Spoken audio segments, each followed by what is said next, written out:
ನಮಸ್ಕಾರ ವೀಕ್ಷಕರೇ, ನಾನು ನಿಮ್ಮ ಮಂಜುನಾಥ್ ಅಡ್ವೊಕೇಟ್ ಮಾತಾಡ್ತಾ ಇರೋದು. ಕಳೆದ 4 ವರ್ಷಗಳಿಂದ ಸರಿಸುಮಾರು 500ಕ್ಕೂ ಹೆಚ್ಚು ವಿಡಿಯೋಗಳನ್ನು ಕಾನೂನಿಗೆ ಸಂಬಂಧಪಟ್ಟಂತೆ ಹಾಗೂ ಇನ್ನಿತರ ವಿಚಾರಗಳಿಗೆ ಸಂಬಂಧಪಟ್ಟಂತೆ ಸಾರ್ವಜನಿಕರಲ್ಲಿ ಜಾಗೃತಿ ಅರಿವು ಮೂಡಿಸೋ ಸಲುವಾಗಿ ಮಾಹಿತಿಗಳನ್ನ ನೀಡ್ತಾ ಬರ್ತಾ ಇದ್ದೇನೆ. ಮೊದಲ ಬಾರಿಗೆ ನನ್ನ ವಿಡಿಯೋ ನೋಡ್ತಾರಾದರೆ ಮರೆಯದ ಹಾಗೆ ಈಗಲೇ ಈ ವಿಡಿಯೋ ಕೆಳಗೆ ಇರತಕ್ಕಂಥ ಸಬ್ಸ್ಕ್ರೈಬ್ ಬಟನ್ನ ಕ್ಲಿಕ್ ಮಾಡ್ಕೊಳ್ಳಿ, ಬೆಲ್ ಐಕಾನ್ ಕ್ಲಿಕ್ ಮಾಡ್ಕೊಳ್ಳಿ. ಬಿಡುವಿದ್ದಾಗೆಲ್ಲ ವಿಡಿಯೋಗಳನ್ನ ನೋಡ್ತಾ ಇರಿ, ಬುದ್ಧಿವಂತರಾಗಿ ಸಮಸ್ಯೆಗಳಿಗೆ ಸಿಲುಕದಂತೆ ವ್ಯವಹರಿಸಿ ಅಂತ ಹೇಳ್ತಾ, ಏನಾದರೂ ಕಾನೂನಿನ ಸಲಹೆಗಳು ವ್ಯಾಜ್ಯಗಳು ಇದ್ದರೆ ಫೋನ್ ಕನ್ಸಲ್ಟೇಷನ್ ಅಥವಾ ಡೈರೆಕ್ಟ್ ಕನ್ಸಲ್ಟೇಷನ್ನು ಅಥವಾ ವ್ಯಾಜ್ಯಗಳಿದ್ದರೂ ಕೂಡ ಕೇಸ್ ನಡೆಸೋದಿದ್ರೂ ಕೂಡ ಬಂದು ಭೇಟಿ ಮಾಡ್ಬೋದು ಅಂತ ಹೇಳ್ತಾ ಇವತ್ತಿನ ಒಂದು ವಿಚಾರಕ್ಕೆ ಬಂದುಬಿಡ್ತಾನೆ.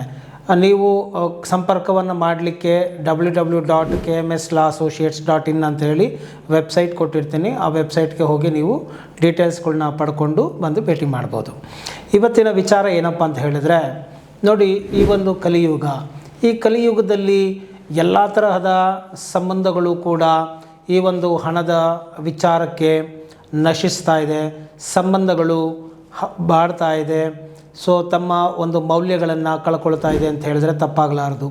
ಇಂತಹ ಒಂದು ಸಂದರ್ಭಗಳಲ್ಲಿ ಈ ಒಂದು ವಿಚಾರಗಳು ಕೂಡ, ಪ್ರಶ್ನೆಗಳು ಕೂಡ ನನಗೆ ಬಂದಿದೆ. ಅದೇನಪ್ಪ ಅಂದರೆ, ಈ ಗಂಡ ಚೆಕ್ಕನ್ನು ಹೆಂಡತಿಗೆ ನೀಡಿರ್ತಾನೆ.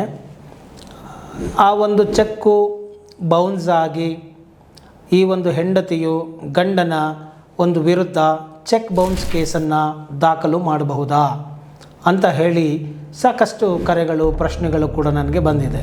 ಸೊ ಇದರ ಬಗ್ಗೆ ಒಂದು ವಿಚಾರ ಸಾರ್ವಜನಿಕರಿಗೆ ತಿಳಿಸ್ಬೇಕು ಅಂತೇಳಿ ಹೇಳ್ತಾ ಇದ್ದೀನಿ. ಅದೇನಪ್ಪ ಅಂತ ಹೇಳಿದ್ರೆ, ಹೆಂಡತಿಯು ಗಂಡನ ವಿರುದ್ಧ ಯಾವುದೇ ಕಾರಣಕ್ಕೂ ಚೆಕ್ ಬೌನ್ಸ್ ಕೇಸನ್ನು ದಾಖಲು ಮಾಡಲಿಕ್ಕೆ ಬರೋದಿಲ್ಲ. ಯಾಕೆ ಅಂತ ಹೇಳಿದ್ರೆ, ಈ ಚೆಕ್ ಬೌನ್ಸ್ ಕೇಸ್ ಅನ್ನೋದು ನೆಗೋಷಿಯಬಲ್ ಇನ್ಸ್ಟ್ರೂಮೆಂಟ್ ಆ್ಯಕ್ಟ್ ಅಂಡರಲ್ಲಿ ಬರ್ತಕ್ಕಂಥದ್ದು.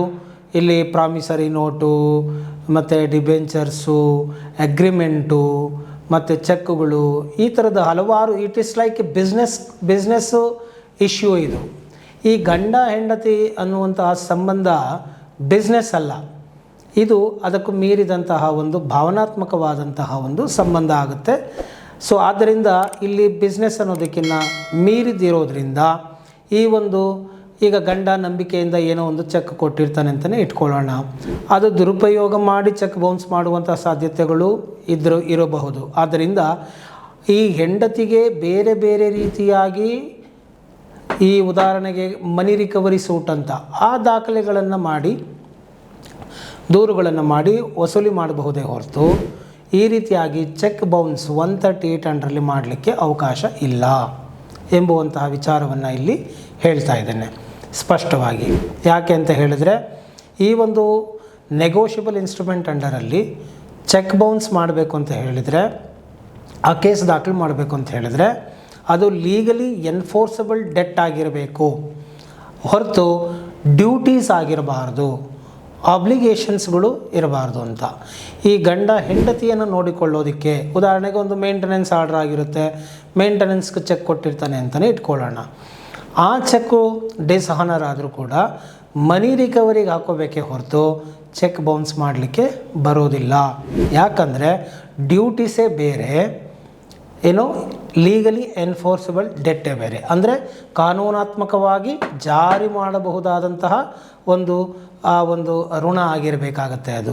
ಆದ್ದರಿಂದ ಸೊ ಈ ಒಂದು ಅಂಡರಲ್ಲಿ ಚೆಕ್ ಬೌನ್ಸ್ ಅಂದರೆ ಕ್ರಿಮಿನಲ್ ಕೇಸನ್ನು ಗಂಡನ ವಿರುದ್ಧ ಹೆಂಡತಿಯು ದಾಖಲು ಮಾಡಲಿಕ್ಕೆ ಬರೋದಿಲ್ಲ, ಆತನ ಚೆಕ್ಕನ್ನು ಬಳಕೆ ಮಾಡಿಕೊಂಡು ಅಂತ ಹೇಳ್ತಾ, ಈ ಒಂದು ವಿಡಿಯೋ ಏನಾದರೂ ಇಷ್ಟ ಆಗಿದ್ದೆ ಆದರೆ ಮರೆಯದೆ ಹಾಗೆ ಲೈಕ್ ಮಾಡಿ, ಶೇರ್ ಮಾಡಿ. ಜೈ ಹಿಂದ್, ಜೈ ಕರ್ನಾಟಕ ಮಾತೆ.